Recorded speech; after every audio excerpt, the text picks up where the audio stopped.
আদালতের বাইরে কিন্তু বিক্ষোভ করছেন বিক্ষোভকারীরা এবং আমিনুল ইসলাম তাকে কিন্তু আদালতে হাজির করা হয়েছে ব্যাপক নিরাপত্তা ব্যবস্থার মধ্যে দিয়ে। আমরা সরাসরি আপনাদেরকে সে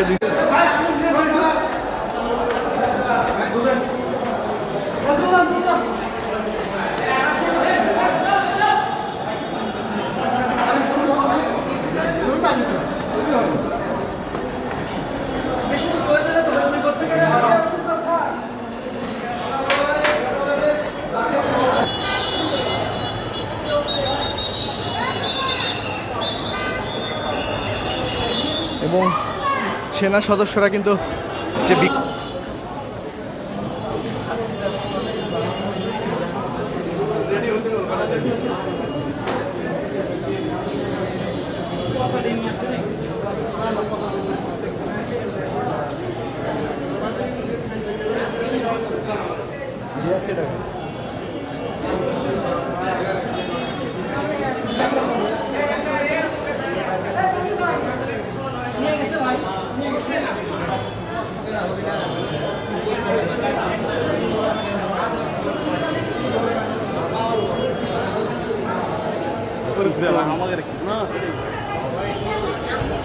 দর্শক আপনাদেরকে যেমনটি জানাচ্ছিলাম যে ব্যাপক নিরাপত্তা বেষ্টনীর মধ্য দিয়ে কিন্তু যুবলীগ নেতা আমিনুলকে আদালতে তোলা হয়। চিফ জুডিশিয়াল ম্যাজিস্ট্রেট আদালত প্রাঙ্গণে কিন্তু তোলা হয় এবং আমিনুল ইসলামকে আদালতে নেয়ার যে বিষয়টি সেখানে কিন্তু ব্যাপক নিরাপত্তা ব্যবস্থা গ্রহণ করা। আমরা যেমনটি আপনাদেরকে এর আগের লাইভে জানিয়েছিলাম যে র্যাব মোতায়েন করা হয়েছে।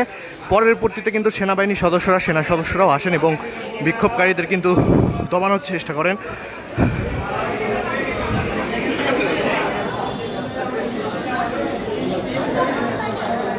দর্শক চিফ জুডিশিয়াল ম্যাজিস্ট্রেট আদালত প্রাঙ্গণ থেকে এই ছিল যুবলীগ নেতা আমিনুল ইসলামকে আদালতে সোপর্দ করার আমার কাছে সর্বশেষ